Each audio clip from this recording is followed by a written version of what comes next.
Fala pessoal, aqui que vos fala é o Vini, bem-vindo ao meu canal de React. Tô trazendo aí as continuação do resumo do volume da novel, do volume 2 a parte 2 do Accelerator salvando pessoas, toma com uma loli no porão. Já deu pra ver só pelo título, né, que vai ser bem engraçado esse resumo aqui, meu Deus do céu. O que os caras estão aprontando dessa vez, né, mano?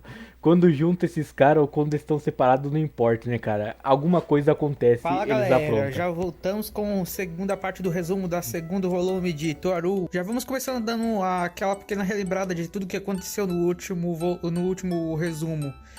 Accelerator, Chiage e Toma finalmente se reuniram junto a Livinha e agora estavam discutindo sobre a magia no apartamento de Toma. Enquanto isso, uma garota misteriosa chamada de Kuma Kawaseri havia sido nos apresentado e nos revelado que essa garota misteriosa tinha algum tipo de conexão com Kamijou Toma, ao mesmo que ela estava envolvida com o cérebro por trás da cidade academia. Enquanto toda essa loucura ainda estava rolando dentro da cidade academia, afora víamos como as pessoas começaram a receber a notícia sobre o Kamijou Toma estar vivo. Por exemplo, sua mãe, que havia acabado de receber a notícia da cidade academia sobre a volta de seu filho. E além dela, é claro, temos a Alessar. Alessar havia acabado de receber a notícia sobre o retorno de Kamijou Toma e começou a falar com o Agora vai pessoal da começar a New Light juntar sobre o isso. harém dele. Ela ficou feliz com ele Quantidade ter de garotas. sobrevivido, ao mesmo tempo que ficou preocupada. Afinal, ela passou todo aquele tempo durante a Terceira Guerra tentando seduzir o garoto e havia descoberto que ele acabou se envolvendo com uma das cabalas mágicas que estavam contra a Inglaterra. Assim, ela começou seus planejamentos para fazer com que Kamijou Toma se aliasse com a New Light e viesse pro lado da Inglaterra. Um dos seus planos era fazer com que suas companheiras da Nova Luz acabassem seduzindo Toma e ele ficasse do lado delas. A outra era que se ele não gosta tanto de um docinho como ela estava dando, tentando seduzi-lo, ela então iria para algo mais picante. E acabou revelando uma roupa de sádica. E falando, se ele não vier do jeito fácil, ele vai aprender o que é dor e despertar para um novo mundo. E Tsukawa também acabou recebendo a notícia sobre o Essa retorno garota, de mano. Kamijou. Vai deixar Além tudo ele delas, louco. a notícia também chegou a Meu Deus. Kanzaki. Ele Mas tá Kanzaki sofrendo, hein, estava cara. lidando com um problema gigantesco naquele momento. Um problema em classe nível global, onde o mundo todo poderia acabar se alguma coisa, se algum erro pudesse acontecer durante o incidente. Esse incidente vai se conectar com a história e vai ser algo extremamente grandioso. Mas você vai ter que ficar sabendo dele depois. Porque agora voltamos para o quarto de Kamijou, onde estavam os três heróis. Accelerator, Chiage e Toma estavam ainda recebendo as informações do mundo mágico de Livinha. Enquanto Livinha se concentrava em transmitir aquela informação para os três, como Espers, simplesmente escutavam a informação entrando pelo ouvido e saindo pelo outro. Ela tentou dar detalhes de como funcionavam as cabalas mágicas e a diferença entre as cabalas mágicas e as organizações mágicas padrões, como as igrejas ortodoxas e até mesmo cabalas mágicas antigas, como a Golden Dawn. Ela também explicou sobre algumas guerras entre facções que haviam existido, como a guerra entre a Igreja Ortodoxa e a Igreja Romana, que foi causada pelo distúrbio de uma certa freira que acabou descobrindo como traduzir um dos grimórios de Aleister Crowley, acabando causando uma guerra entre as duas facções, e se lembrou a sua ligação com esse incidente. Enquanto escutava aquilo, tudo que ele conseguia pensar é como ele estava se envolvendo com algo extremamente perigoso já há muito tempo atrás, sem nem perceber. Accelerator conseguia acompanhar o raciocínio de Livinha, mesmo não entendendo muito o que ela estava falando, enquanto Ramazura simplesmente estava boiando na conversa toda. Após dar a explicação sobre como funcionam as organizações e as cabalas mágicas, ela então parte para a segunda parte da explicação. Ela queria explicar agora sobre todo o acontecimento da Terceira Guerra Mundial, os dois lados dos acontecimentos, já que normalmente cada membro daquela mesa só tinha descoberto sobre uma parte de tudo. A primeira parte, para conseguir fazer com que eles entendessem a Terceira Guerra Mundial ao todo, era explicar sobre o assento direito de Deus, a organização formada por Fiamma da direita, Aqua Tebek e o vento e o terra. Ficar falando o nome deles é uma complicação só. Ela explica como eles seriam mais como um lado sombrio da magia, exatamente como existe o lado sombrio da ciência. Ela explica como eles tiveram envolvimento direto com a Terceira Guerra, ao mesmo que fala que não foi exatamente o grupo todo que estava envolvido na declaração de guerra, e sim foi mais Fiamma da direita quem causou tudo aquilo. Ela explica que o objetivo de Fiamma era completar seu braço direito e assim trazer a paz para o mundo. Ramazura ficou mais confuso ainda, afinal ele entendeu que aquela pessoa tinha começado uma guerra e não entendia como começar uma guerra traria a paz para o mundo. Ela explica sobre o poder de criação de milagres que Fiamma tinha e como ele planejava fazer isso. Ela fala que isso era um jeito de ver a situação ao mesmo tempo que existiam outros. Explicando um pouco mais sobre as motivações de Fiamma, que eu não dou muita mínima. Ela assim explica como a guerra traria a paz para o mundo se ele tivesse ganhado, mesmo que fosse uma paz na visão dele. Ela fala também que ele seria como o grande boss final da guerra, mesmo que existisse várias outras organizações envolvidas, como a Inglaterra, a Rússia, a Cidade Academia e também tinha a Igreja Ortodoxa e a Necessários. Além da Amakusa também estava envolvida, várias outras pequenas organizações envolvidas, fazendo com que aquela guerra fosse um caos total. Mas mesmo assim, a verdade é que para a guerra ter chegado ao fim, a principal coisa que eles deveriam fazer era derrotar a Fiamma da direita, como eles fizeram. Mas apenas com a derrota dele não foi o suficiente para dizer que tudo vai terminar bem. Ela tentou explicar isso de uma forma como se fosse um jogo. Normalmente quando você derrota o boss final de um jogo, você pode dar reiniciar no jogo ou então deixar pra lá, afinal o jogo realmente acabou. Mas não é tão fácil pra nós, porque mesmo que a gente tenha derrotado o boss final daquela guerra, ainda existiam algumas pessoas que não estavam contentes com o final dela. Algumas pessoas que não Claro, né? Sempre tem essas novo pessoas. mundo criado a partir do final daquela guerra. E por causa disso, eles começaram a agir. O Accelerator começou a ficar irritado, porque Livinia já estava falando eles há muito tempo e ainda não chegou no mais importante. Ela ainda não deu uma explicação sequer sobre eles de fato. Livinia fala que para que eles consigam entender eles, é necessário entender tudo antes disso, e para que ele não tenha tanta pressa. Mas Livinia fala que já estava se atrasando muito também na explicação. E pensa em tentar agora falar mais a fundo sobre eles. Só que no momento em que ela iria falar um pouco mais sobre eles, ela acaba recebendo uma ligação de sua irmã e se ausenta um pouco da sala para poder conversar com ela no telefone. Os três ficam mais chateados ainda, sabendo que vão ter que esperar mais tempo até que alguma coisa aconteça. E assim Chiagi sai para comprar alguns sanduíche e refrigerante na lojinha da esquina. Enquanto ele sai, a garota que estava em seu colo dormindo acaba rolando para debaixo do kotatsu. Aquela garota era a Frêmia. Ela continuou rolando e se espreguiçando ao mesmo tempo que estava acordada e um pouco adormecida.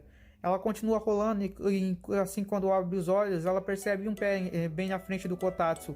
Ela então se estica e alcança ele. Aquele pé era de Accelerator. Na hora que ele percebe aquela garota, ele simplesmente solta um e ela o encara. Normalmente aqui pelo narrador que Accelerator não tem como, cara. Tu é um monstro mesmo. A expressão que Accelerator estava fazendo ao encarar a garota era o suficiente para fazer com que vários delinquentes em volta de Accelerator tremessem de medo. Mas Frêmia, que era uma garota que estava mais dormindo do que acordada, nem se importou com aquela reação de Accelerator. Ela então se estica ainda mais para as pernas de Accelerator e coloca a cabeça sobre o colo dele e pergunta para ele se ele era a pessoa que havia salvado ela também. Accelerator muda a expressão e fica com a cara neutra, sem reação, e fala: "Eu não sou o herói, eu não fiz nada disso. Se você quer realmente achar alguém que te salvou, você deveria dizer que aquela pessoa, aquele incômodo de cabelos amarelos que havia te salvado, afinal ele colocou a vida dele em risco para poder te salvar.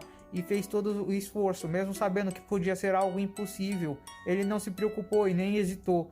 E aí até chegou ao nível de tentar pedir minha ajuda, mesmo temendo a mim." Frêmia escutou aquelas palavras e sorriu pro Accelerator e falou: "Mesmo assim, você também me ajudou. Você estava lá quando eu precisava. Mesmo que tenha feito pouca coisa, você ainda fez. E isso é o que torna importante. E mesmo que você considere isso algo insignificante, algo que você fez apenas por entretenimento, já é o suficiente para ser considerado como me ajudar." Ela então agradece a Accelerator e fala: "Obrigado por me salvar." Accelerator olha de novo para aquela garota que havia voltado a dormir e começa a olhar para cima e refletir. Ele fala: eu não sou mais um vilão como eu pensei, mas também não sou algo que pudesse ser classificado como um herói. Vilão não é, né? Apenas Mas queria viver uma vida normal, pensei eu há pouco tempo atrás. Aí ele começa a refletir. Mas bem, acho que não seria nada ruim tentar mexer um pouco na vida das pessoas se isso trouxer algum bem. Enquanto aquela garotinha começou a dormir no colo de Accelerator, é-nos virado a cena e agora estamos olhando para a Last Order andando com Mikasa Worst. As duas estavam andando pelo meio da cidade quando de repente Last Order sente alguma coisa, como se fosse um sexto sentido apontando na cabeça dela. Ela então grita: "Gya! Alguém está tentando roubar meu lugar." Ela então sente uma pontada de ciúme e começa a correr, indo na direção do garoto albino. Mesmo não sabendo exatamente onde ele estava, ela sentiu como se soubesse exatamente para onde ir. Enquanto isso, a garota ao lado, Mikasa Worst, acabou gritando "Gya!" também, enquanto sacudia a sacola com algumas coisas que ela havia pegado dentro dos esconderijos dos novatos. Ela então começa a pensar por si mesma: por que eu estou gritando? Por que eu estou sentindo essa coisa, esse ciúme infundado? Eu não acredito que estou recebendo esse tipo de sentimento daquela garotinha. Ela para de pensar nisso, mas ao mesmo tempo ela sai na disparada, logo atrás de Last Order. Voltando a cena pro quarto de Kamijou, a Masura Chiage havia voltado com alguns sanduíches e refrigerante. Como Livine ainda estava demorando e não havia sinal de que ela iria voltar, Accelerator pega um par e vai para a janela de Kamijou olhar um pouco o céu. Ele pega o refrigerante e o sanduíche e começa a sua andada até lá. Mas se deixa a garota que estava deitada acomodada perto de Chiage. Chiage coloca ela de volta no colo e deixa ela dormir um pouco mais. Toma aproveita que estava acontecendo tudo isso e pega um par também e coloca em cima de um prato. Mas não parecia que ele iria comer aquele par. Ele pega e começa a sua caminhada. Ele vai em direção ao banheiro. E não é um lugar onde as pessoas normalmente comem. Até o narrador comentar isso e eu fiquei rindo. Mas aí então ele abre a porta do banheiro e se estica um pouco. Ele tira a cortinazinha que tinha em sua banheira e pergunta se ela não quer comer. Ele estava perguntando para uma garota que estava completamente amarrada na banheira. Sim, Toma estava com a Loli trancafiada no calabouço, mas nessa ocasião Caraca, o calabouço é uma banheira. Caraca, Kamijou. Era Kuroiro Midori. Ah, sim, tá. a Bomberlace estava de volta. Ele então pergunta: então, você vai ou não comer? E a garota começa a falar com ele de forma arrogante.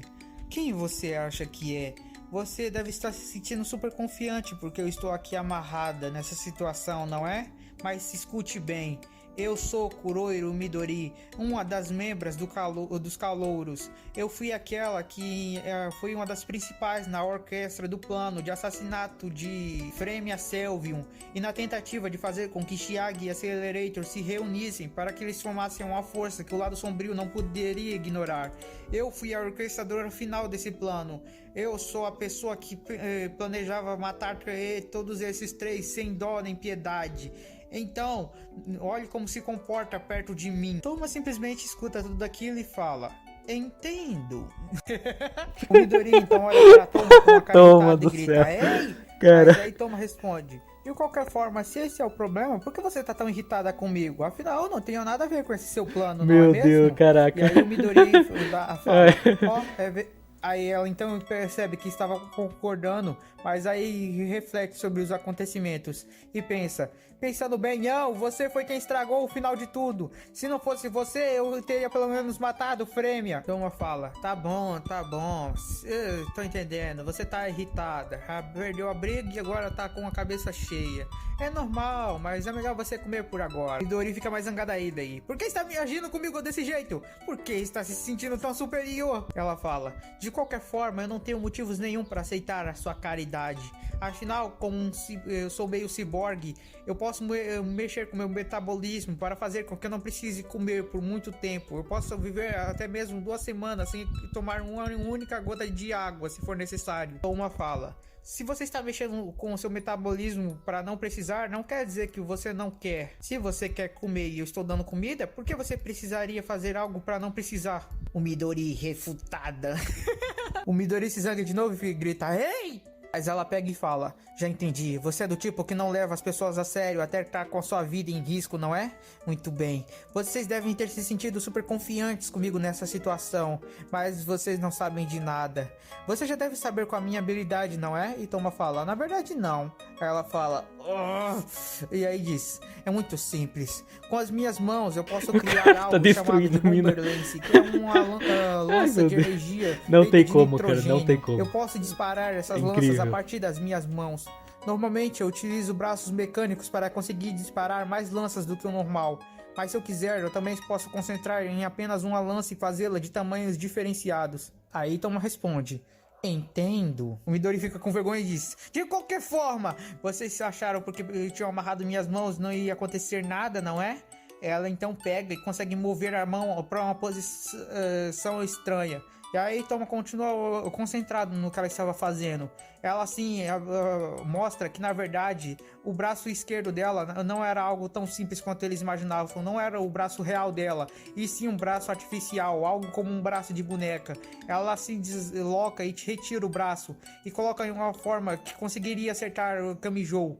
E começa a carregar sua energia e fala: agora é tarde, com isso eu vou conseguir acabar com todos vocês, eu vou mandar todo esse lugar pelos ares. Ela fala: nem preciso me importar com uma quantidade, uma potente suficiente pode fazer com que todo esse prédio voe. Enquanto ri de uma forma maligna fala: o seu erro foi bobear demais. Você confiou demais em alguém que é um vilão. E enquanto continuava rindo, grita: agora é seu fim!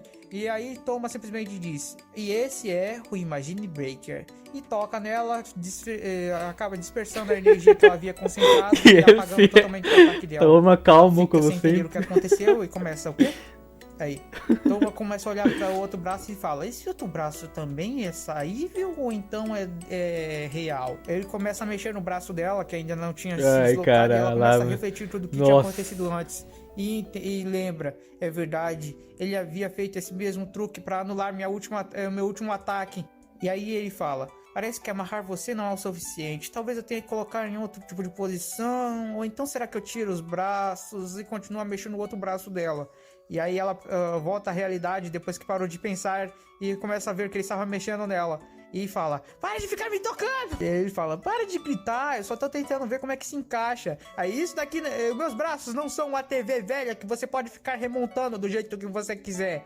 E aí ele fala: pelo menos deixa eu colocar o outro de volta, vai. E ela fala: não é tão simples assim, para de ficar mexendo em mim. Ela consegue tocar pelo menos no braço de Toma para que ele consiga encaixar o braço que ela havia tirado de uma forma específica. Ele se surpreende e fica imaginando como é que isso acontece, como é que funciona o corpo dela.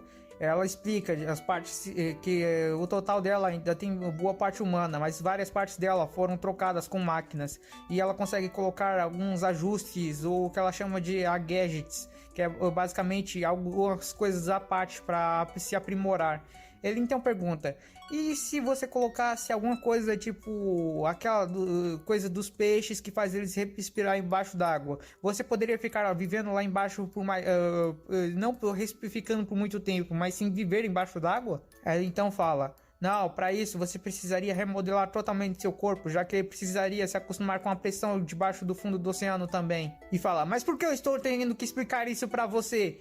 Aí ele pega: e se você colocasse orelhas de gatinho na cabeça? Você conseguiria ter uma audição avançada ainda melhor do que a dos humanos comum, não é verdade? E aí ela fica com vergonha, se espreme toda pra trás e fala: o que você tá pensando? O que você acabou de imaginar? Não fique com as suas fantasias esquisitas do nada. Accelerator, lá da janela, escutou aqueles gritos vindo de Midori e começou a ficar com a cara toda branca, mais do que o normal. Meu, cara, pálido, Kamijou mito, cara, não tem como. Aquela garota consegue dar esses gritinhos de garotinho. Só que aí uma voz do quarto ao lado começa a falar: bom, tudo é possível quando estamos falando do caminhar. A Accelerator olha pro lado sem entender e pergunta: o que você está fazendo aqui, Tsumikado? E assim ele fala: é normal eu estar aqui, afinal esse apartamento aqui é meu. O estranho é você estar aqui. Vieram fazer uma reunião toda e não pesquisar o local, é? Tsumikado e Accelerator começam a conversar. E ele fala que sabia que foi o Accelerator quem acabou com o lado escuro da ciência e acabou fazendo com que o grupo se desmanchasse. Ele fala que isso foi bom, afinal pessoas como a Awaki que não queriam se envolver com isso no final, seria bom para elas poderem ser livres agora, além de outros membros também. Ele fala que já ele era um caso à parte, afinal existia muito mais sombras que ele estava envolvido do que só o lado sombrio da ciência. Mas fala que se a intenção dele era ajudar ele também, ele agradece. Accelerator fica olhando pra cima e fala: eu não estava querendo ajudar ninguém. Kitsumi Kado responde: ah, sei, tô sabendo. E aí, do nada, uma voz de uma Misaka começa a bater a porta. A Misaka está aqui, a Misaka está aqui, a Misaka está aqui. Na hora que Kitsumi Kado percebe isso, ele simplesmente sai da janela do outro lado e entra para dentro do apartamento. Accelerator fica olhando e percebe que alguém acabou invadindo o apartamento, abrindo a porta com tudo. Era Last Order e Misaku Roast que acabaram de invadir. Misaku Roast vai correndo até onde Accelerator estava e fica na frente dele e começa a falar com ele. Olha só o que eu achei dentro de um dos esconderijos dos calouros. Ela então puxa uma bolsa e dentro da bolsa tinha uma orelha de gatinho robotizada. Ela então pega e fala: o que você acha? Tem várias outras peças aqui também. Que tal a gente começar a desmontar e remontar a garota lá? Ela é toda arrogante, mas aposto que ela vai ficar fofinha utilizando essas coisinhas aqui. E o Midori, que estava no banheiro, acaba escutando o que a Misaka Roshi estava falando e assim dá um grito. Misaka Roshi fica se divertindo com a situação e começa a rir pensando nisso. Ela fica alegre com o grito e entende que ela estava ali. Aí, agora não vamos perder tempo, diz ela. A Accelerator para de prestar atenção no que ela estava falando e começa a olhar ela na sala. E percebe que a Last Order estava conversando agora com a Frame. Last Order estava: era você quem estava tentando roubar o meu lugar, não é? Frame, ainda um pouco desacordada, fica olhando para Last Order também. Enquanto isso, do banheiro acaba saindo Kamijou Toma, que acaba dando de cara com as duas. Aí fala: olha, são duas das irmãs da Biribiri. Last Order olha pra Toma, mas Mikazu Roast acaba indo pra trás de Accelerator e começa a se esconder nas costas dele. Ela acaba puxando a camisa de Accelerator enquanto estava se escondendo atrás dele. E Accelerator fala: mas o que você tá fazendo aí afinal? Ela então fala: aquele garoto, ele é assustador. E aí o Accelerator pega e: hein? Por quê? Aí ela pega e fala: ele é do tipo que lutaria uma guerra inteira, tudo isso para destruir o sofrimento das Misaka. Ele seria alguém que conseguiria destruir o que fosse necessário para que as Misakas parassem de sofrer. A Accelerator fala: de um certo modo sim, mas o que é que tem? E aí? Mas a Misaka é basicamente o acúmulo desses sentimentos negativos, não é verdade? Isso não quer dizer que ele vai me destruir. O estômago da Last Order acaba roncando e a Accelerator pega as duas para levar para a lanchonete do lado. E fala: eu volto logo, só tenho que fazer algo com essas duas. E sai pela porta. Chiage, coitado, acabou não entendendo nada que tinha acontecido. E Toma fala: pera aí, a Livinha não tá demorando muito e vai até onde ela tava, deixando apenas o Chiage junto com a garota no colo daquele quarto. Chiage continua com ela quando de repente outra pessoa aparece na porta. A pessoa era Takitsubo, a namorada de Chiage, que acaba encontrando o Chiage naquela forma, com a garotinha em seu colo dormindo. Ela fica nervosa e começa a esmagar a maçaneta da porta do quarto. E assim ela começa a gritar com o Chiage: mas o que você está fazendo? O que é isso? E aí começa a falar: seu idiota, sem nem tentar entender o que ele estava tentando explicar. E Chiage começa a tentar acalmá-la: pera aí, não é o que você tá pensando. Só que aí do nada a Frame acorda e escuta Takitsubo chamando o Chiage de idiota.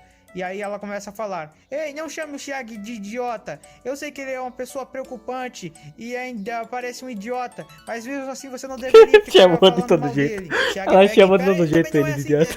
Quer dizer, vocês dois têm que ter calma. Chiage então se levanta, coloca a Frêmea do lado e tenta ir na direção esse de capítulo aqui, esse resumo, e aí não Frêmea tem como, fala: né? você não sabe de nada. Você não sabe que ele é do tipo que arriscaria a vida pra salvar alguém? Então não chame ele de idiota. E aí a Takitsubo dá um grito: eu sei muito bem disso. E aí o Chiage para naquela situação.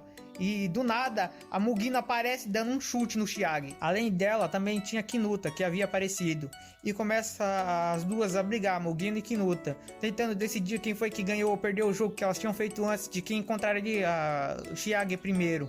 Kinuta assim dá um tapa no Chiage também e fala: eu não acredito que eu perdi. E aí as duas começam a brigar. E aí a Takitsubo se lembra: aí, Pera aí, a gente tinha que tocar no Chiage. E aí elas entendem que foi a Taketsubo quem perdeu. E Chiage fala, porque a situação tá cada vez mais complicada. Firemia então acaba bocejando e olha pra aquela direção onde as três garotas estavam. Quando os olhos dela e de Mugino se encontram, Mugino acaba tomando um susto e dando um passo para trás. Ela começou a ver uma garota exatamente idêntica à Frenda na sua frente. E ela só podia imaginar que era algo como um fantasma que ela estava vendo. Assim, Chiage percebe a situação e puxa a Frêmia para perto dele e fala: "Ah, é verdade, eu tenho que apresentar elas a você." E aí ele pega e fala: "Aquela dali é Mugino Shizuri." E aí ele começa a pensar: "Mas o que eu devo falar agora? O que eu poderia dizer para tentar explicar a situação?" E aí a Mugino quem acaba interrompendo o Chiage e fala: "Eu sou Mugino Shizuri, a garota que matou sua irmã." Chiage então empurra as três para fora do quarto e começa a falar com Mugino. Ei, o que você tá fazendo?" E aí Mugino fala: "Eu não estava certa? Eu falei alguma mentira?" E aí Chiage pega e olha para elas e fala: "Não, mas não acho que deveria ser assim. A situação tá complicada demais, vocês deveriam sair por agora. Depois eu caço vocês e tento explicar tudo, tá certo?" E assim começa a empurrar as três. Kinuta fala: "E vai perder mesmo a roupa de coelhinho que a perdedora vai ter que usar?" E aí Chiage olha pra Taketsubo e fala: "Ah, isso a gente fala mais tarde." E continua a empurrar as três. Elas viram que não tinha jeito, então começaram a ir embora. E aí enquanto estavam saindo de fora do apartamento, descendo as escadas, acaba que Mugino acaba se encontrando com o Accelerator. Ela então fala com o Accelerator, número 1, e aí o Accelerator olha de volta e fala: "O que é que você estava fazendo lá? E pare de me chamar desse jeito, eu não me importo com essa coisa de ordem." A Mugino responde: "Bom, parece que eu me encontrei com a irmã de uma pessoa que eu matei há um tempo atrás. E falei isso pra ela." E a Accelerate falou: "Ah, é? Um silêncio acaba tocando aquele momento, porque parecia que os dois tinham experimentado alguma coisa parecida. Tinham algum sofrimento carregando, algum fardo. E parecia que os dois se entendiam bem. E enquanto o Accelerator continuava indo na direção de volta pro quarto, o Mugino continuou indo embora junto das outras. A Accelerator entra na sala e não toca no assunto com Chiage, que havia voltado para perto de Frêmia. Assim ele se senta novamente no Kotatsu e toma volta com Livinha. Livinha então pega o centro do Kotatsu de novo e dessa vez ela fala: "Certo, já embolei demais e acabei perdendo tempo mais do que o necessário. Vamos falar de uma vez por todas sobre eles. A primeira parte de verdade sobre eles é que, como eles surgiram no meio da guerra, é bem provável que eles ainda estejam atrás de uma das pessoas que estavam mais em foco nela. Eles estão atrás da pessoa que derrotou o boss final dela. Ou seja, é bem provável que estejam à sua perseguição, Kamijou Toma." A Accelerator fala: "Então eles vão vir atrás desse tal Imagine Breaker, não é verdade?" E aí Livinha fala: "Exatamente." Mas aí Accelerator: "Chega de bobagens, antes de tudo, fale logo o nome deles. Desse jeito a gente não vai ir pra lugar nenhum até saber isso. É a coisa mais importante e a principal, não acha?" E aí Livinha fala: "É verdade. Até porque o nome dele não é como aqueles nomes mágicos que você às vezes não consegue entender. É bem simples. O nome deles é..." Aí ela então sente uma sensação estranha. E aí Accelerator fala: "Nem tente fugir do assunto." E aí Livinha olha pra cima e fala: "Acho que é tarde, eles já estão aqui." E aí ela vai correndo até a janela do quarto do Toma e olha pra cima e fala: "Eu já imaginava, mas eu não achei que eles chegariam tão cedo. Achei que que aquele pessoal estava cuidando deles."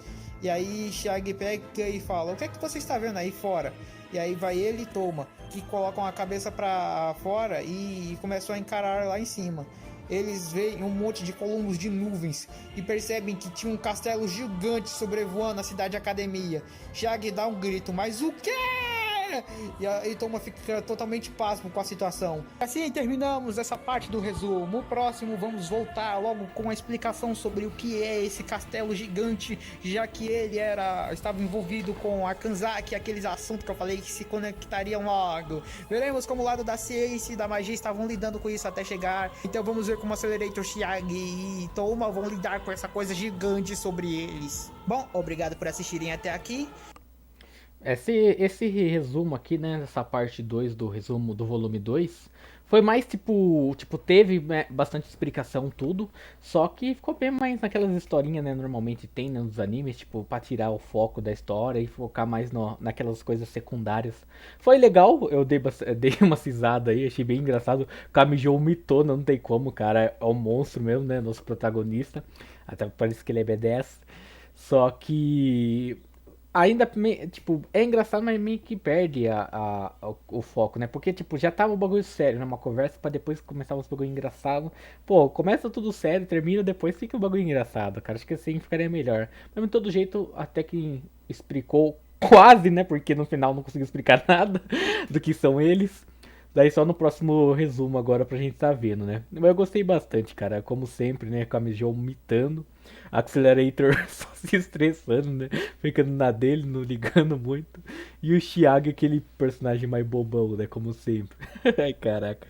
Kamijou, né? As garotas não param de infortunar o cara. Não quero ver os próximos volumes.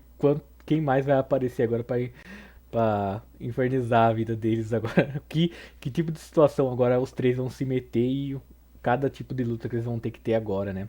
Pra poder enfrentar esses caras e proteger, né? O Imagine Breaker. Toma. Mas então é isso, pessoal. Valeu pra quem acompanhou até agora. Se gostou, só curtir, se inscreve no canal. Deixa nos comentários um vídeo, uma música pra mim estar reagindo, beleza? Vou indo nessa, falou, até a próxima e fui!